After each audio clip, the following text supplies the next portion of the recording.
नमस्कार, बहुत स्वागत है आपका। आप देख रहे हैं जी मध्य प्रदेश छत्तीसगढ़। आपके साथ मैं हूं जिया शर्मा। मध्य प्रदेश उपचुनाव में बीजेपी ने शानदार जीत दर्ज की है। बची हुई 2 सीटों यानी कि ग्वालियर पूर्व और सांवेर सीट के भी देर रात नतीजे आ गए, जिसमें सांवेर से बीजेपी और ग्वालियर पूर्व से कांग्रेस ने जीत दर्ज की है। सांवेर से बीजेपी प्रत्याशी तुलसी सिलावट ने 53,264 वोटों से जीत दर्ज की, जबकि कांग्रेस प्रत्याशी प्रेमचंद गुड्डू को 76,412 वोट मिले। ग्वालियर पूर्व से कांग्रेस प्रत्याशी सतीश सिकरवार ने 8,555 वोटों से जीत दर्ज की है। कांग्रेस के सतीश सिकरवार को 75,342 वोट मिले हैं, जबकि बीजेपी प्रत्याशी मुन्नालाल गोयल को 66,787 वोट मिले हैं।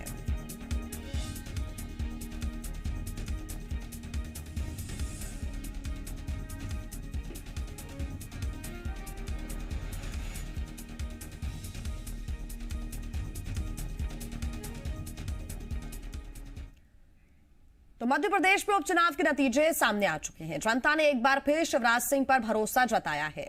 28 में से 19 सीटों पर बीजेपी ने अपना कब्जा जमाया, तो 9 सीटों पर कांग्रेस ने जीत दर्ज कर ली है। ग्वालियर पूर्व और सांवेर में देर रात आए नतीजों से मध्य प्रदेश की महाभारत की तस्वीर साफ हो गई है। ग्वालियर पूर्व में कांग्रेस के सतीश सिकरवार ने मुन्नालाल गोयल को हरा दिया, तो सांवेर से तुलसीराम सिलावट ने जीत दर्ज की है। आपको बता दें कि तुलसीराम सिलावट ने रिकॉर्ड मतों के साथ प्रेमचंद गुड्डू को हरा दिया। जनता ने एक बार फिर प्रदेश की कमान मुख्यमंत्री शिवराज सिंह चौहान के हाथों में दे दी है, तो पूर्व मुख्यमंत्री और प्रदेश कांग्रेस अध्यक्ष कमलनाथ को एक बार फिर विपक्ष में बैठना होगा। प्रदेश में बीजेपी की इस ऐतिहासिक जीत पर प्रधानमंत्री मोदी ने भी फोन कर सीएम शिवराज को बधाई दी है।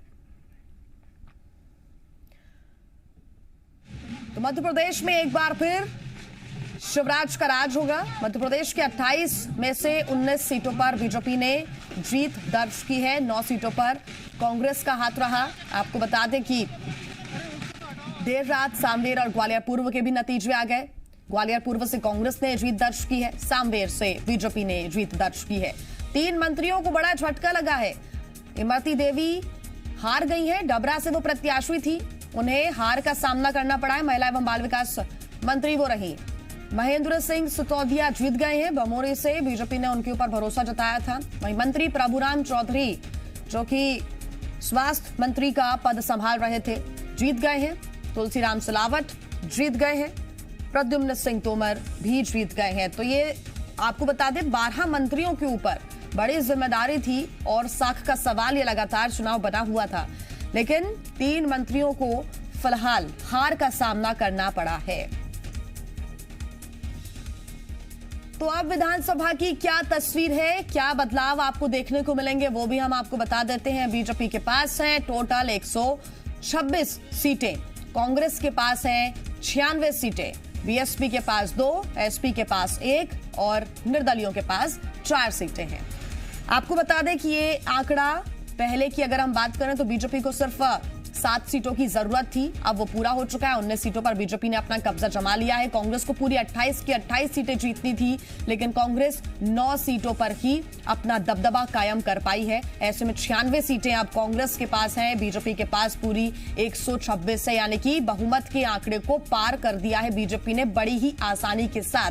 यही वजह है कि अब मुख्यमंत्री शिवराज सिंह चौहान मुख्यमंत्री बने रहेंगे, बीजेपी की सत्ता बरकरार रहेगी, और यही वजह है कि जश्न की तस्वीरें देर रात तक सामने आती रही। तो मध्य प्रदेश में 8 महीने पुराने सवाल का जवाब आखिरकार मिल गया। शिवराज का राज बरकरार रहेगा या सत्ता कमलनाथ के हाथ में रहेगी, इस सस्पेंस का अब खात्मा हो गया है। जनता ने कांग्रेस को नकारा है और शिवराज को स्वीकारा है। ये स्थिति सबके सामने है।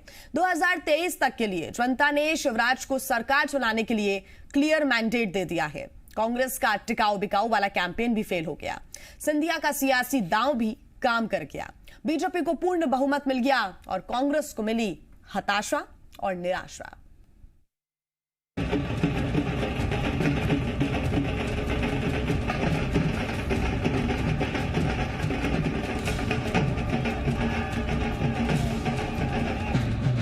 ढोल बजाते प्रदेश अध्यक्ष,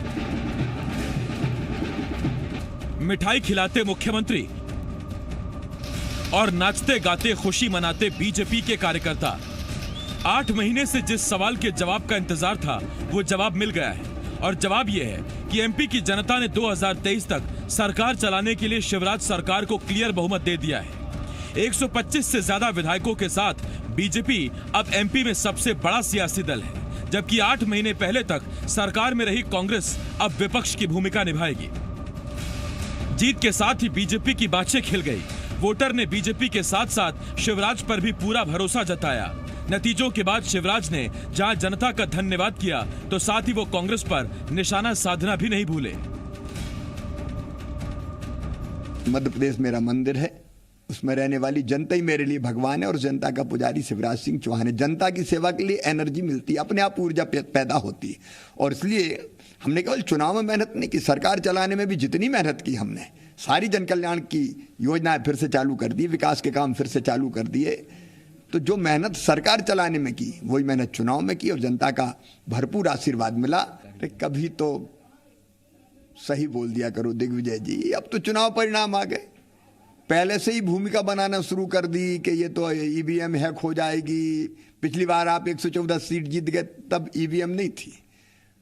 तो दिग्विजय तो कभी भी सच को सच कहते ही नहीं हैं। एक तरफ जहां बीजेपी जीत का जश्न मना रही थी तो दूसरी तरफ कांग्रेस में मायूसी छा गई। कमलनाथ ने जनता के फैसले को स्वीकार किया तो दिग्विजय सिंह ने एक बार फिर ईवीएम पर ठीकरा फोड़ दिया।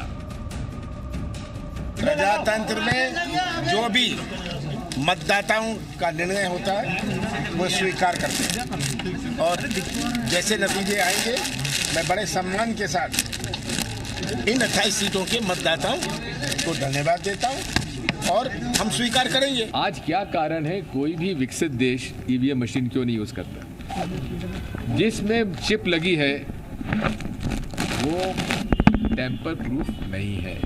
मैं शुरू से इस बात को कहता रहा हूं और ये सेलेक्टिव रूप से ये लोग करते हैं। एमपी उपचुनाव के नतीजे सिर्फ सत्ता पर बरकरार सस्पेंस पर से पर्दा हटाने वाले ही नहीं है, बल्कि इन नतीजों ने बता दिया कि वोटर्स में कांग्रेस का बिकाऊ टिकाऊ वाला कैंपेन नहीं चला।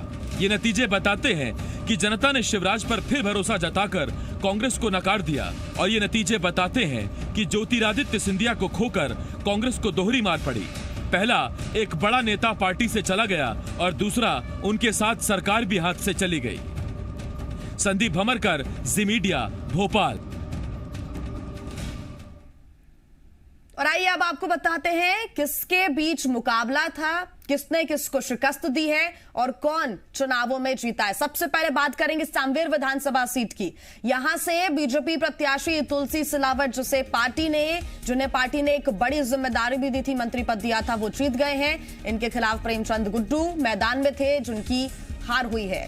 प्रेमचंद गुड्डू जो कि अपना पाला बदल कर आए थे, अब उनकी हार हो गई है। कांग्रेस ने उनके ऊपर भरोसा जताते हुए उनको टिकट दिया था, लेकिन यहां पर भारी मतों के साथ तुलसी सिलावट ने जीत दर्ज की है। सुवासरा की बात करेंगे। सुवासरा से हरदीप सिंह डंग ने जीत दर्ज की है। हरदीप सिंह डंग भी अपना पाला बदल के कांग्रेस छोड़कर बीजेपी में शामिल हुए और अब उन्हें पार्टी ने भरोसा जताते हुए टिकट दिया था और उन्होंने वो भरोसा कायम रखा, उन्होंने जीत दर्ज की है। तो वहीं राकेश पाटीदार जो कि उनके सामने कांग्रेस के प्रत्याशी थे, मैदान में दोनों के बीच कड़ा मुकाबला देखने को मिल रहा था। राकेश पाटीदार की हार हुई है। अब बात करेंगे मेहगांव विधानसभा सीट की, जहां पर बीजेपी की जीत हुई है। बीजेपी उम्मीदवार ओपीएस भदौरिया ने जीत दर्ज की है। 12,077 वोटों से ओपीएस भदौरिया जीते हैं। हालांकि शुरुआती राउंड में पीछे चल रहे थे, लेकिन उसके बाद उन्होंने कवर किया और उसके बाद उन्होंने एक बड़ी जीत दर्ज की। कांग्रेस प्रत्याशी हेमंत कटारे को उन्होंने हरा दिया है। और अब बात करेंगे मांधाता विधानसभा सीट की। यहां से बीजेपी प्रत्याशी नारायण सिंह पटेल जीते हैं। भारी मतों के साथ उनकी यहां पर भी जीत हुई है। मांधाता बेहद ही महत्वपूर्ण सीट मानी जा रही थी, कड़ा मुकाबला यहां पर भी था। उत्तम राज नारायण सिंह उनके सामने थे। कांग्रेस ने उन पर भरोसा जताया था, लेकिन उन्होंने यहां पर बहुत अच्छा प्रदर्शन ना करते हुए उनकी हार हुई है। लोगों ने यानी कि जनता ने नारायण पटेल पर, बीजेपी पर भरोसा जताया। बदनावर की बात करें तो यहां पर भी बीजेपी की बड़ी जीत हुई है। राजवर्धन सिंह दत्तीगांव की जीत यहां पर हुई है। लगातार इस सीट पर भी सभी की निगाहें टिकी हुई थी। कांग्रेस की यहां पर हार हुई है। बदनावर से कमल सिंह पटेल कांग्रेस के प्रत्याशी थे जिनकी हार हुई है। दोनों के बीच कड़ा मुकाबला बदनावर से देखने को मिल रहा था। राजवर्धन सिंह दत्तीगांव वर्सेस कमल सिंह पटेल। राजवर्धन सिंह ने बड़ी जीत दर्ज की है। बमोरी विधानसभा सीट की अगर हम बात करें तो यहां से महेंद्र सिंह सिसोदिया बीजेपी के प्रत्याशी, जिनको पार्टी ने भरोसा जताया, उनके ऊपर टिकट दिया और उन्होंने वो भरोसे को कायम रखा। उन्होंने जीत दर्ज की है विधानसभा के। वो अब सदस्य बन चुके हैं। बीजेपी की यहां पर जीत हुई है, कांग्रेस की हार हुई है। कन्हैयालाल अग्रवाल कांग्रेस के प्रत्याशी, जिनकी हार हुई है। शिकस्त का मुंह उनको देखना पड़ा है। और आइए नेपानगर से कौन जीता है वो भी आपको बता दें। सुमित्रा देवी कास्डेकर बीजेपी से प्रत्याशी, उनकी अब जीत हो गई है। आपको बता दें कि नेपानगर में भी कांटे की टक्कर देखने को मिल रही। शुरुआती राउंड में बड़े ही फेरबदल देखने को मिल रहे थे, लेकिन आखिरकार सुमित्रा देवी कास्डेकर ने जीत दर्ज की है। भांडेर की बात करें तो रक्षा सिरौनिया की जीत हुई है। बीजेपी यहां से जीती है और खाते में अब भांडेर भी बीजेपी के आ चुका है। अशोकनगर विधानसभा सीट की हम बात करें तो बीजेपी के जजपाल सिंह जज्जी की जीत हुई है। अशोकनगर की बात करें तो शुरुआत में यहां पर भी कई फेरबदल देखने को मिल रहे थे, लेकिन उसके बाद बीजेपी ने आखिरकार अपनी जीत दर्ज की है। अनूपपुर विधानसभा सीट की बात करें तो यहां से बिसाहू लाल सिंह, जिनके ऊपर चुनावों के पहले एक तरह से तलवार भी लटक रही थी अपने बयानों को लेकर, उन्होंने लेकिन जीत दर्ज की है। जनता ने उनके ऊपर भरोसा जताया है। हाट पिपलिया विधानसभा सीट की बात करें, बीजेपी ने जीत दर्ज की है। मनोज चौधरी को यहां से लोगों ने भरोसा जताते हुए विधानसभा भेजा है। मुंगावली विधानसभा सीट की अगर हम बात करें तो यहां से ब्रजेंद्र सिंह यादव, उनकी जीत हुई है। बीजेपी के प्रत्याशी, उनके ऊपर भरोसा जताया, बीजेपी ने टिकट दिया, उन्होंने भरोसे को कायम रखा। जौरा विधानसभा सीट की बात करें तो यहां से सूबेदार सिंह राजौधा को टिकट बीजेपी ने दिया था। बीजेपी की यहां से बड़ी जीत हुई है। सूबेदार सिंह अब विधानसभा के सदस्य बन गए हैं। विधानसभा लोगों ने सूबेदार सिंह राजौधा को भेजा है। तो ये कड़ा मुकाबला बीजेपी और कांग्रेस के बीच देखने को मिल रहा था। अंबा विधानसभा सीट की बात करें तो बीजेपी ने यहां से बड़ी जीत दर्ज की है। कमलेश जाटव यहां से बीजेपी के प्रत्याशी थे। तो एक बड़ी जीत बीजेपी ने दर्ज की है।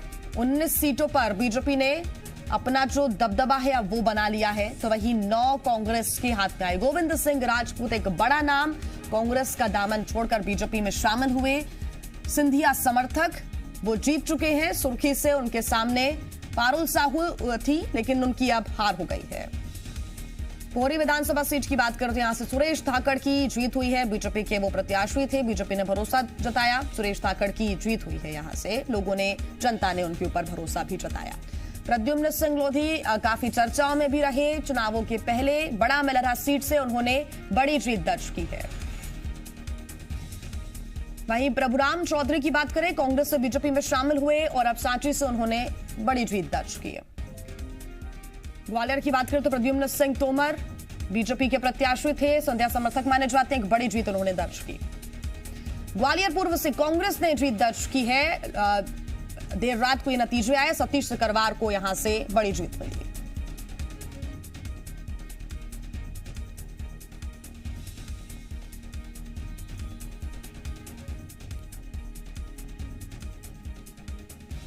और डबरा से बात करें तो यहां से मंत्री इमरती देवी पर भरोसा जताया था, लेकिन मंत्री इमरती देवी यहां से हार गई हैं। मंत्रियों को शिकस्त का सामना भी करना पड़ा है। बीजेपी की प्रत्याशी थी मंत्री इमरती देवी। सिंधिया समर्थक यहां से सुरेश राजे ने इमरती देवी को हराया। कांग्रेस की यहां से जीत हुई है, जो कि इमरती देवी के लिए एक बड़ा झटका है। ब्यौरा विधानसभा सीट की बात करें तो यहां से कांग्रेस ने जीत दर्ज की है। रामचंद्र दांगी यहां से अब लोगों की पसंद बने हैं। मुरैना विधानसभा सीट पर भी कांग्रेस की जीत हुई है। राकेश मवई को लोगों ने जिताया है। सुमावली विधानसभा सीट पर कांग्रेस की जीत, विजयी हुए हैं अजब सिंह कुशवाहा। और दिमनी विधानसभा सीट से कांग्रेस की जीत हुई है। युवा नेता रविंद्र सिंह तोमर को लोगों ने जताया है, भरोसा जताया है कांग्रेस के ऊपर दिमनी से। आगर मालवा विधानसभा सीट की बात करें तो यहां से कांग्रेस के विपिन वानखेड़े युवा चेहरा है, युवा नेता है। एनएसयूआई की भी पहली पसंद ये माने जाते हैं। आगर मालवा सीट से लोगों ने उन्हें एक बड़ी जीत दी है। करेरा विधानसभा सीट की बात करें तो यहां से भी कांग्रेस की जीत हुई है।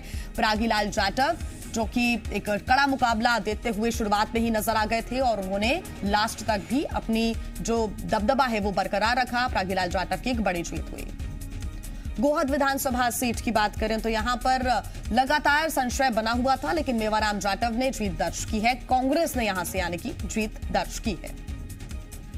तो ये वो सीट्स हैं जहां पर कांग्रेस ने जीत दर्ज की। इसके पहले बीजेपी की भी आपको हमने सीट दिखाई कि किस तरह से बीजेपी के प्रत्याशियों पर अब लोगों ने भी भरोसा जताया है। और लगातार अपडेट्स आप जीत के बाद बीजेपी मुख्यालय में जश्न का माहौल है। देर रात तक ये तस्वीरें आती रही। नेताओं ने एक दूसरे को मिठाई खिलाई, खुशी मनाई। सीएम शिवराज सिंह चौहान का जोरदार स्वागत हुआ। सीएम शिवराज ने कहा कि ये जीत सभी कार्यकर्ताओं की जीत है। जनता ने फिर से बीजेपी पर भरोसा जताया है।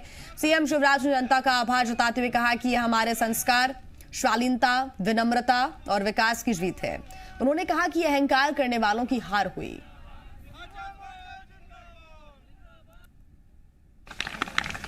विकास जीता है, जनता का कल्याण जीता है, हमारा विचार जीता है, हमारे संस्कार जीते, शालीनता जीती है, विनम्रता जीती है। दंभ और अहंकार को पराजित होना पड़ा, जिन्हें पूरे प्रदेश को भ्रष्टाचार की मंडी के रूप में परिवर्तित कर दिया था, दलालों का अड्डा बना दिया था मध्य प्रदेश, विकास के काम ठप्प कर दिए थे, हमारी सारी जन कल्याणकारी योजनाएं बंद कर दी थी। उन्होंने लाख तोहमत लगाने की कोशिश की।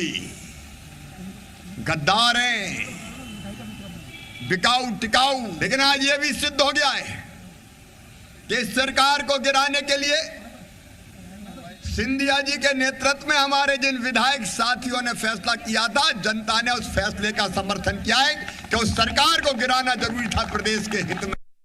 कार्यकर्ता भाइयों और बहनों, ये जनता का असीम प्यार और विश्वास है भारतीय जनता पार्टी पर।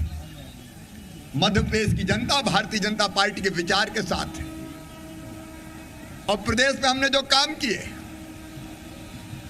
15 साल की तुलना 15 महीने से हुई और कोरोना के कठिन काल में 7 महीने में जो भारतीय जनता पार्टी की सरकार ने काम किया, जनता का हम विश्वास जीतने में सफल रहे।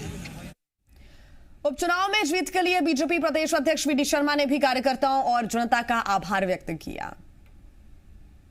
मध्य प्रदेश के अंदर भारतीय जनता पार्टी के कार्यकर्ताओं ने, जो हमारे बूथ के कार्यकर्ता, मंडल के कार्यकर्ता, हमारे जिले के कार्यकर्ताओं ने अथक जो मेहनत की है और इस संपूर्ण 28 विधानसभाओं के चुनाव में जो ऐतिहासिक जीत भारतीय जनता पार्टी ने की है, उसके लिए भारतीय जनता पार्टी का बूथ बूथ का एक एक कार्यकर्ता बधाई का पात्र है। उसका हम सब लोग आज इस अवसर पर अभिनंदन करते हैं। उपचुनाव में जीत के बाद सीएम शिवराज सिंह चौहान ने जी मध्य प्रदेश छत्तीसगढ़ से खास बातचीत करते हुए जनता का आभार व्यक्त किया। उन्होंने कहा कि ये कार्यकर्ताओं की जीत है। सीएम ने कहा कि बीजेपी के लिए काम को देखते हुए जनता ने उन्हें जिताया है। मध्य प्रदेश के मुख्यमंत्री शिवराज सिंह चौहान विजयी होकर अब एक बार फिर से, या ये कहे कि महाविजय, 8 सीटें चाहिए थी और तकरीबन 19-20 सीटों के आसपास में बीजेपी का आंकड़ा पहुंचा। मुख्यमंत्री जी से मुखातिब होते हैं, सर मैं जब भी आप चुनाव लड़ते हैं मैं आपसे इंटरव्यू लेता हूं। जब आप पहली बार मुख्यमंत्री बने थे तब भी मैंने इंटरव्यू लिया था। आप बहुत सहज भाव में रहते हैं और आप फ्यूचर प्लान बताते हैं। लेकिन यहाँ मैं आपसे सवाल ये करूंगा कि बहुत चुनौतीपूर्ण चुनाव था, ये परिस्थितियां विपरीत थी, कोरोना का भी काल था, नए लोग भी आए थे, सब बहुत सारी चीजें, मैनेजमेंट देखना, तो इस चुनौती से निपटना इतना आसान तो नहीं रहा होगा। चुनाव चुनौतीपूर्ण था और बड़ी बात यह थी कि जिन लोगों के खिलाफ हम लड़े थे उनके लिए लड़ना था।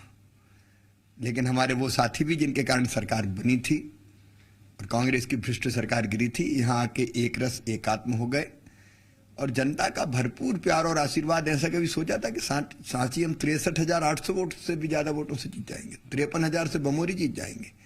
हजारों वोटों से एक तरफा आंधी चल गई और 11% वोट भारतीय जनता पार्टी को ज्यादा मिला। जहां हारे वहां मार्जिनल हारे, उनका हम विश्लेषण करेंगे। स्थानीय कारणों के कारण ही जो उम्मीदवार हमारे रह गए उसका हम विश्लेषण करेंगे। लेकिन अद्भुत प्यार दिया जनता ने। ये भी देखने को मिला है वोट ऑफ परसेंट बीजेपी का एकदम स्वीप हुआ, बहुत ज्यादा समर्थन दिया है जनता ने आपको, 53% करीब वोट जो है वो बीजेपी के पक्ष में आ रहे हैं। ये अद्भुत है, हमने नहीं सोचा था। लोग भी अंदाज लगा रहे थे कि 3% ज्यादा वोट मिलेंगे, लेकिन 11% से ज्यादा वोट की बढ़त ये मध्य प्रदेश के इतिहास में कभी नहीं हुई, पहली बार हुई है। विधानसभा के चुनाव में हम 163 सीटें जीत के भी 7% आगे थे कांग्रेस से, और अब हम 11% आगे हैं। ये अद्भुत है। जब मैंने आपसे बात की थी, जब आप पहली दफा मुख्यमंत्री थे, आपने कहा था विकास क्या होता है ये भाजपा बताएगी। दूसरी दफा आपने कहा था कि विकास यात्रा शुरू हुई है, अब आगे बढ़ने वाली है। उसके बाद तीसरी दफा आपने जब सिग्नेचर किए थे तो 3 फाइलों पर सिग्नेचर कर दिए। सर, अभी भी आपके दिमाग में कुछ ना कुछ प्लान जरूर होगा। आत्मनिर्भर मध्य प्रदेश का निर्माण, कल मैं वो ड्राफ्ट जारी करूंगा, मध्य प्रदेश को कहां ले जाना है। थैंक यू वेरी मच हमसे बात करने के लिए। मुख्यमंत्री शिवराज सिंह चौहान कामकाज के लिए तैयार है, रोड मैप उनके दिमाग में है, और अब अगला कदम शिवराज का रहेगा आत्मनिर्भर मध्य प्रदेश। कैमरामैन लवनीत सैनी के साथ संदीप भमरकर, जी मीडिया, भोपाल। उपचुनाव में बीजेपी की जीत को वीडी शर्मा ने कार्यकर्ताओं की जीत बताया। कहा कि सभी 28 सीटों पर जीत की उम्मीद थी, हारी सीटों पर बीजेपी कम अंतर से हारी है। वीडी शर्मा ने कहा कि हारी सीटों पर हार के कारण की समीक्षा की जाएगी। उन्होंने कहा कि कांग्रेस को जनता ने नकार दिया है और अब मध्य प्रदेश को आत्मनिर्भर बनाने की दिशा में काम किया जाएगा। उपचुनाव में बीजेपी की बड़ी जीत। भाजपा प्रदेश अध्यक्ष विष्णुदत्त शर्मा मेरे साथ मौजूद हैं। सर, सुबह तक कमलनाथ दम भर रहे थे, अब तो बीजेपी बड़ी जीत।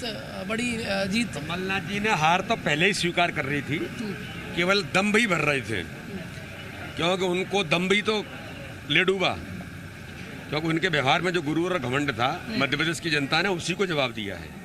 इसलिए हार तो उन्होंने पहले स्वीकार कर ली थी। जब 15 महीने के कार्यकाल का वो हिसाब किताब नहीं दे रहे थे, अनर्गल आरोप प्रत्यारोप कर रहे थे, तभी जनता ने तय कर लिया था कि इसका जवाब चुनाव में जरूर कमलनाथ जी को मिलेगा, और आज उनको मिल गया है। कई सीटों पर हार।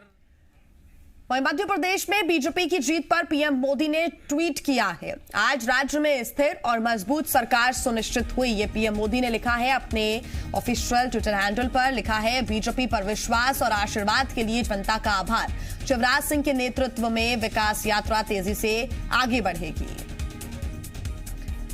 प्रधानमंत्री नरेंद्र मोदी ने यह ट्वीट किया है। एक बड़ी जीत के बाद नरेंद्र मोदी ने भी ट्वीट करते हुए जनता का आभार व्यक्त किया।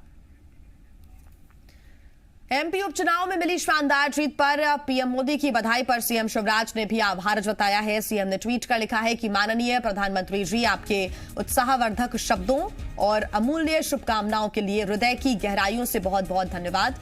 मैं और टीम मध्य प्रदेश आपके सपनों के आत्मनिर्भर भारत के लिए आत्मनिर्भर एमपी बनाने हेतु कटिबद्ध हूं। आपके प्रेरणादायी शब्दों से हमें नई शक्ति मिली है। कोटिशः आभार।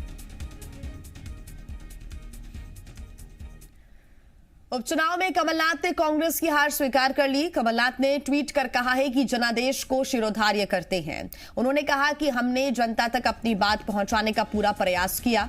कमलनाथ ने कहा कि उम्मीद करता हूं कि बीजेपी सरकार किसानों के हितों का ध्यान रखेगी, युवाओं को रोजगार देगी, महिलाओं का सम्मान और सुरक्षा देगी। कमलनाथ ने कहा कि हम जनादेश को स्वीकार कर विपक्ष का दायित्व निभाएंगे, प्रदेश के हित और जनता के हित के लिए सदैव खड़े रहेंगे। उन्होंने कहा कि इन परिणामों की हम समीक्षा करेंगे।